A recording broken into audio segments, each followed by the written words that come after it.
thermal sound wave. It's Thermal Sound Waves, the natural alternative to fast food radio. We are here, C.Truth, Kev Lawrence. We got a guest that's joining us right about now who's done some things. Yes, indeed. Motion picture stuff. Yeah. On that type of art. A lot of independent things. Yes, indeed. It helped out a lot of people, too. That's right. So we're about to jump into all of that and get into it and find out what's going on with our guest, Mr. Mike Benz. What's happening, Mike? Hey, what's going on? Thank you for having me. Appreciate it. So, Mike, all right, I've known you for a while, but I never really dipped in what you do. Then I've seen some things I used to hear from other people as well about the things that you do for a lot of people. And I see that you're into filmmaking, and especially independent filmmaking. And I know with a guy like you into that, I want you to, talk to the people about some of the things that you worked on and other things that you're planning to work on as well. I mean, I don't want to show my age or whatever, but the first thing I ever did was I had a few scenes in the movie A Bronx Tale. Oh, you was in The Bronx Tale? Yeah. And the funny thing is that I don't smoke cigarettes. So when we was doing the movie, Dinero was directing it, and he was like, "Yo, Mike, you don't smoke? Here's a cigarette." I said, "I don't smoke." He said, "Nah, this movie's about the '60s. You got to put a cigarette in your hand." Long story short, I had a few scenes in that, and Dinero was the first person to give me a cigarette. So, Dinero got me hooked, but now it's been 21 years that I quit cigarettes, so that's a good thing. So, wait. Hold on. You can't hold just on, go Mike. fast Hold on on, that. Mike. Hold on, Mike. Slow down there, Mike. So you were not in any way, shape, or form a cigarette smoker. You didn't do like no Lucy's or nothing like that. No bogeys? Nothing like that. But Robert Dinero, the actor, superstar actor, effing Dinero, got you hooked to cigarettes. Well, I had to do it. If I didn't do it, then I wasn't going to be in the movie. I got I would you. have looked stupid. I got you. No, but I mean, then after that, then I got into the whole Lucy's and smoking Newports and all that, but nothing. Do you remember what kind of cigarettes were there? Were they, was it like any specific ones? Salem? Marlboro? What, the ones that they gave me? Yeah. Probably Marlboro back then. Nah, I think they were. I think they were either Marlboro Lights or I don't know. Wow, that helps. It was just the all white cigarettes. It had to be something that for the movie and stuff like that. But it was funny. I mean, I wish we had camera phones back then because I looked like an idiot. Right. You know what I mean? All white everything. People out there, listen. Do not smoke. Do not pick up that habit. It's not good. I said it's been 21 years. I quit. Congratulations. Congratulations. Applaud that man. Congratulations. Now. But then after that, I mean, my first movie I wrote, Seton Falls Park, is I wrote that movie when I was in Sousa, and I was like 11 years old, and I was like 11, 12 years old when I heard about this boogeyman in the woods called Mr. Wiggly. Now hold on, Mike, because you're talking. There's people around the world that do not know what you mean by Sousa and nothing like that. So you gotta be a little more specific. And you gotta know what Seton Falls Park is about. So tell people about Sousa and what that is. Well, Sousa was my junior high school, and that's in the Bronx, New York. Yeah, in the Bronx. And everybody heard of Joe Louis, right? Remember the movie Lean on Me? Mm-hmm. Joe. You mean Joe Clark? Joe Clark. You mean Joe Clark? Joe Louis is a boxer. Yeah. Sorry, Joe Clark. That's the effects of the Lucy's. So anyway, Joe. My principal at the time was Dr. Brindle, and he was just like Joe Clark. So everybody knew about Sousa.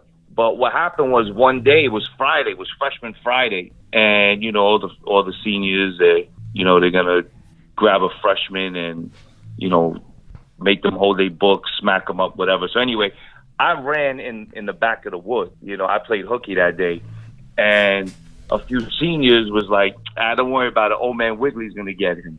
I'm like, "Who the hell is Old man Wiggly?" So I was in the woods the following Monday with a few friends from the school, and I was like, "Yo, they were saying something about Old Man Wiggly." They said, "Yeah, there's some old man in here that, he's got like a little knife, and, he killed a few people." I'm like, "Stop. This ain't no Friday the 13th or whatever." So sure enough, we go into the woods and we saw that old man, and he chased us and everything.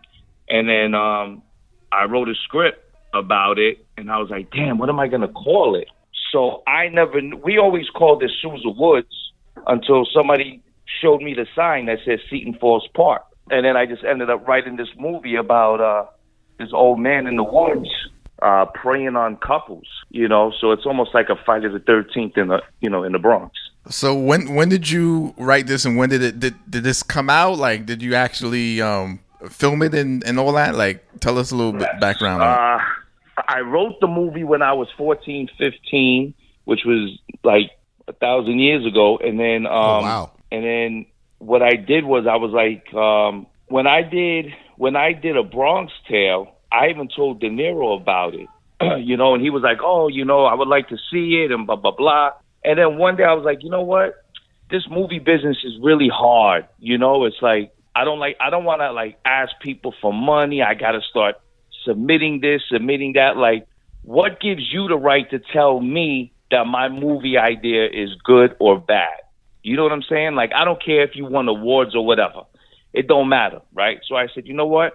I went out. I got a regular job, whatever it was, delivering pizza, driving a cab, working in the movie theater, whatever it was. I hustled. I did everything legally. I never sold drugs or nothing like that. And then I put the funds together. I made some phone calls. I went to like different colleges. I was looking for, up and coming filmmakers as well, DP, camera people, lighting and all that. And then I ended up hooking up with some people, and we did the movie for dirt cheap. I hired a few makeup artists, and we shot the movie in 12 days, and we shot it at the park. And it came out. We shot it in 12 days, and then I had a premiere at Bay Plaza in the Bronx. So Theater Bay Plaza. This came out. This came out in 2019. No. It came out 2011. I had a premiere, and then I had another premiere like a few years after. Okay, so yeah, and there's a write up about me. So can people see the film now? How can they actually see the film? Yeah, well, all right, so I got two movies. After I did that one, then I wrote, direct, produced another movie called Orchard Beach. Now, everybody, if you don't know Orchard Beach in the Bronx, there's one thing you do not do is go in the water. Man, come on, Mike. We trying to make the Bronx look good. Come on, Mike. The truth hurts, though, Mike. Come on, man. Yeah, but you know what's funny? It's funny because the year I shot Orchard Beach, my actors didn't know about Orchard Beach. And then 2 months after we wrapped, a bunch of school kids went to Orchard Beach. I got to find the article. And they said a bunch of school kids went to Orchard Beach. They went into the water and got illness. They were like stomach pains and all that stuff. Mm-hmm. So I showed that to my cast members, and they were bugging out. So what I did was, the only reason why I haven't really taken my films to the next level was because Orchard Beach connects with Seton Falls Park. Same characters, yeah. Is Orchard Beach a follow up to Seton Falls Park, or the reverse? No. So Seton Falls Park is like I told you, it's like a Friday the 13th in the hood. But Orchard Beach, my character I'm a filmmaker in the movie. Okay. You feel me? So what happens is I'm telling people, don't go to Orchard Beach. Because my people's in the movies like, yo, we going to Orchard Beach. I'm not going down there.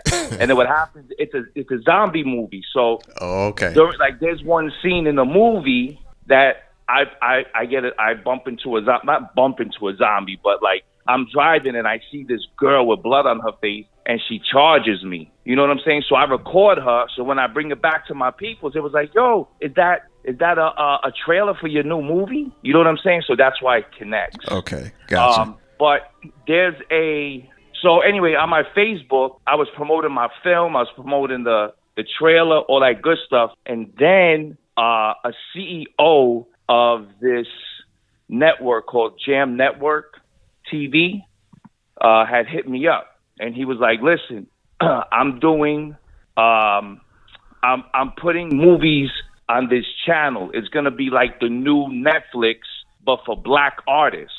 And then I said, "All right, but listen, I'm not racist, but you know I'm not black." And he said, Nah. I watched both your movies, and they're dope. I loved it. I was like, well, I appreciate that. And he said, I want to put your movies on there. So if you download the app Jam Network TV, I think it's like $1.99 or whatever. For $1.99, you can watch whatever's on there, and both my movies are there. Now, if you say, I don't want to spend whatever that is, then you can get the app free, but you can watch my movies on there. But I think they're like 99 cents or whatever like that. So okay, so my Jam Network. That's no. Jam Network. Wait a minute. Jam Network TV. Jam Network TV is where you can go get the app in order to see your film Seton Falls Park or Orchard Beach. Right, they're both on there, and I just finished, which I'm still editing right now, my new movie called. Is that the COVID Killer? Yeah, but it's not the COVID Killer. It's actually called the BX. It's called it's either called the Bronx. I'm still thinking about it. It's either going to be the Bronx COVID Slasher or the BX COVID Slasher. One or the other. I don't know. Still thinking about it. Okay, so what is that film about? So basically, it's about I'm playing a detective, and this now I don't know. All right, a lot of people know the movie Bad Boys, but I don't know if a lot of people remember the movie Nighthawk with Billy D. Williams and Sylvester Stallone. Okay, so my movie is Bad Boys meets Nighthawk. Okay. And yeah, my character is like Will Smith. So in the movie, my name is Will Jordan, right? So Will for Will Smith and Jordan because my favorite basketball player is Michael Jordan. And, I have a Mercedes convertible, so I'm playing the detective, and that's my car. And what did Will Smith have in Bad Boys? I mean, he drove a Porsche. So he drove Ferrari. Ferrari, Porsche, whatever you had. So my thing is, that's my character. I'm supposed to be like a quote-unquote womanizer, like I'm the man, I got girls, whatever, but I'm a good detective. So what happens is I'm driving with my partner, and this girl comes up to me. She's a dancer, and she's like, oh, when are you going to see me, blah, blah, blah. Next thing you know, she's dead.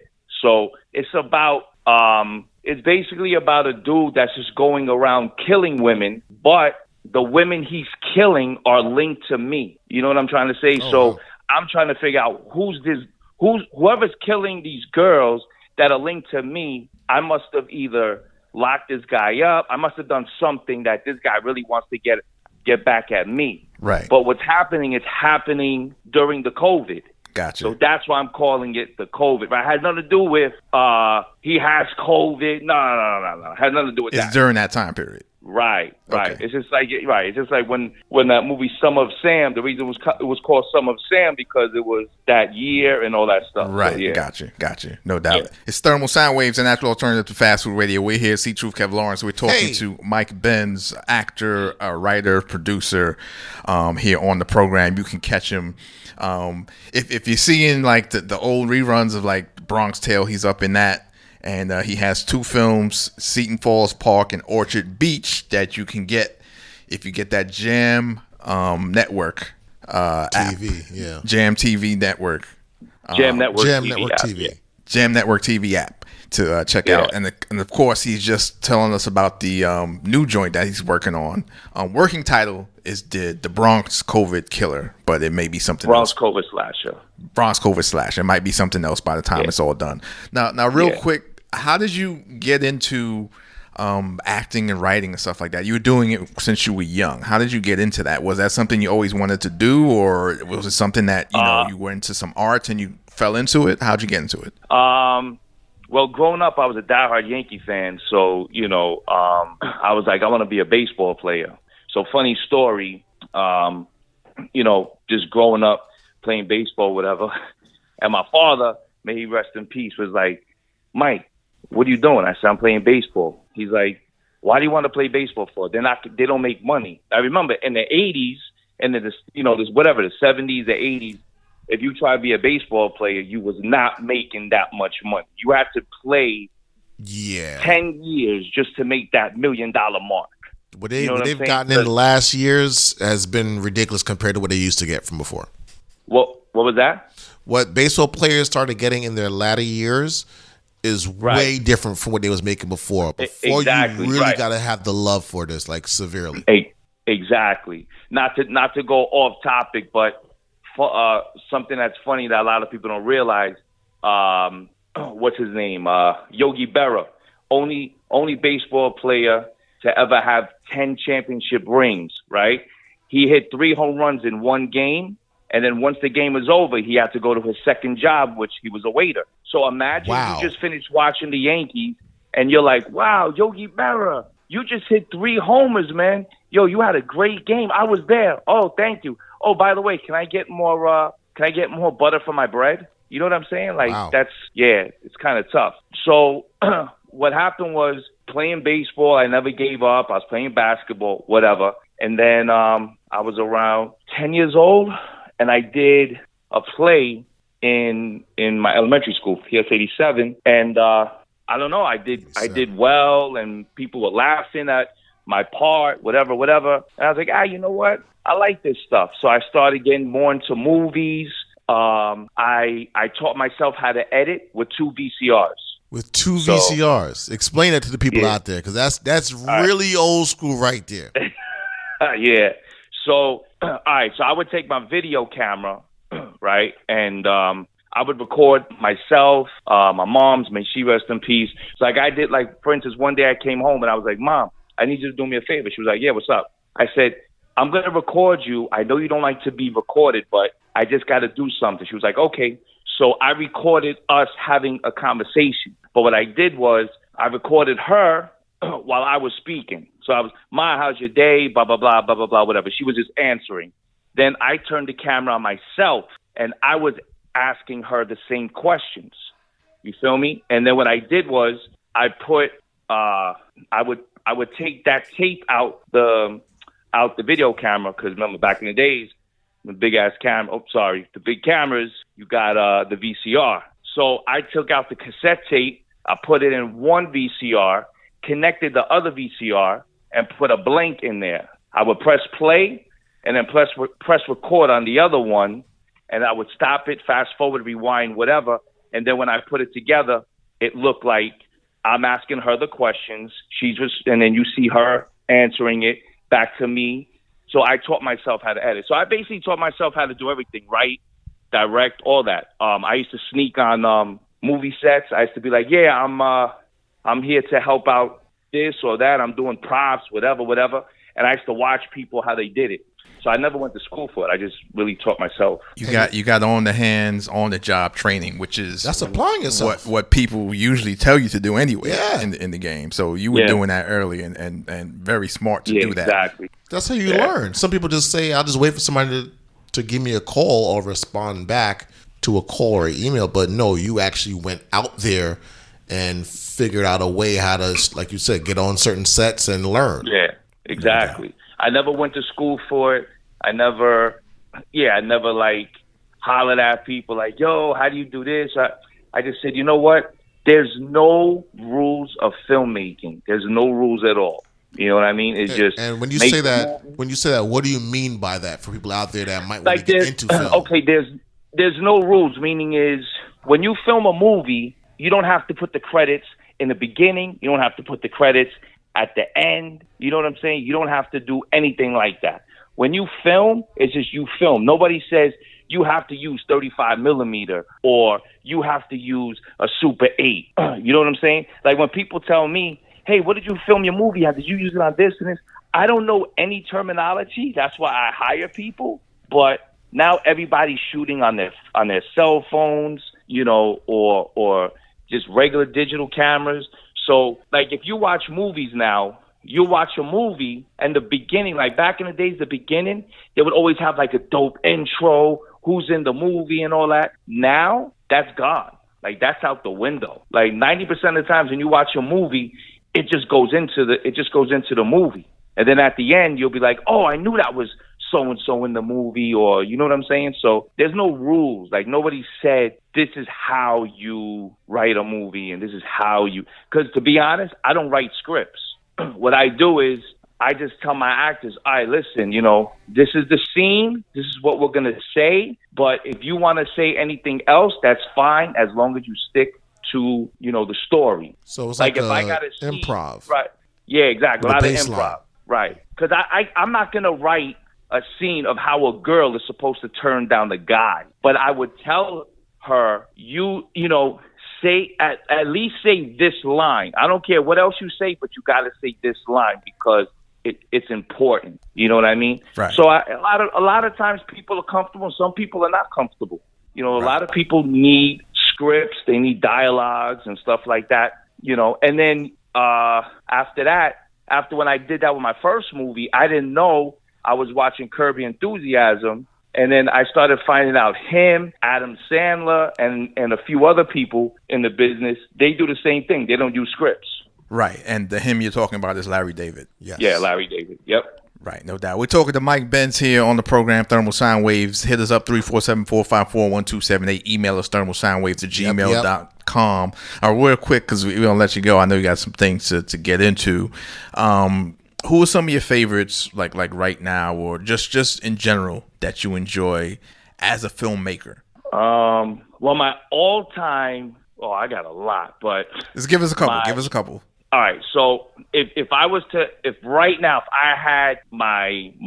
had any type of power, my favorite comedian and actor of all time is Eddie Murphy. No doubt.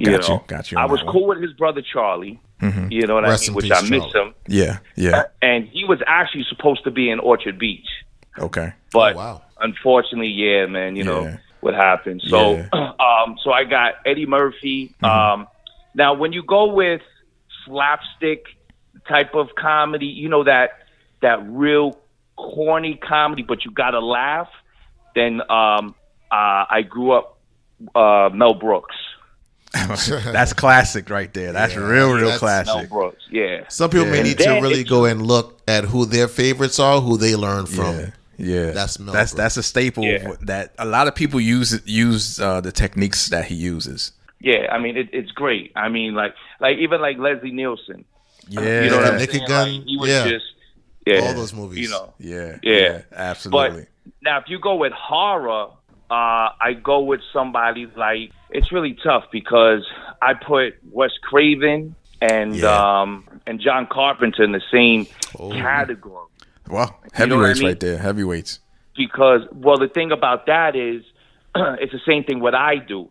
I don't like to show a lot of, like, if you kill somebody in a movie, you want people to be like, oh, damn, right? Like, if you see me chopping somebody up, but you don't see it, you want people to be like, oh my God, right? Like they're cringing. But then if you show the body, then it's like, wait a minute, all that, and that's what happened. So you don't like to show, you know, the actual, you want to leave it in suspense. And they do that a lot. Like nowadays, I like Quentin Tarantino because he ODs with blood in every movie. You know, like watch any Quentin Tarantino movie. Yeah, you get shot one time and it looks like you lost like half of your blood. In your system, you know what I mean? I know exactly what you're talking about. Well, listen, we want to thank you for taking time out to be on the program, man, and doing what you do. Actor, writer, producer, Mike Benz here on the program. You can check out his work, man. Orchard Beach, and of course, Seton Falls Park. Right.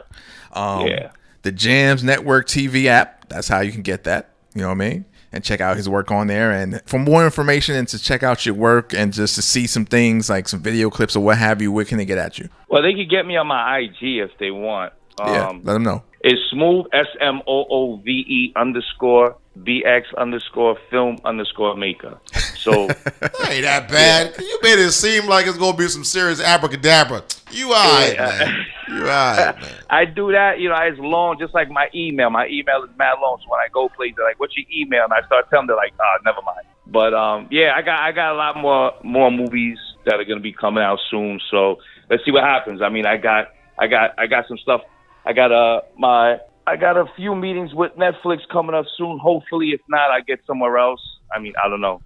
And also for other people out there, they want to just get like some advice on how to start and how to move and do it independent, because you even went independent, like you said.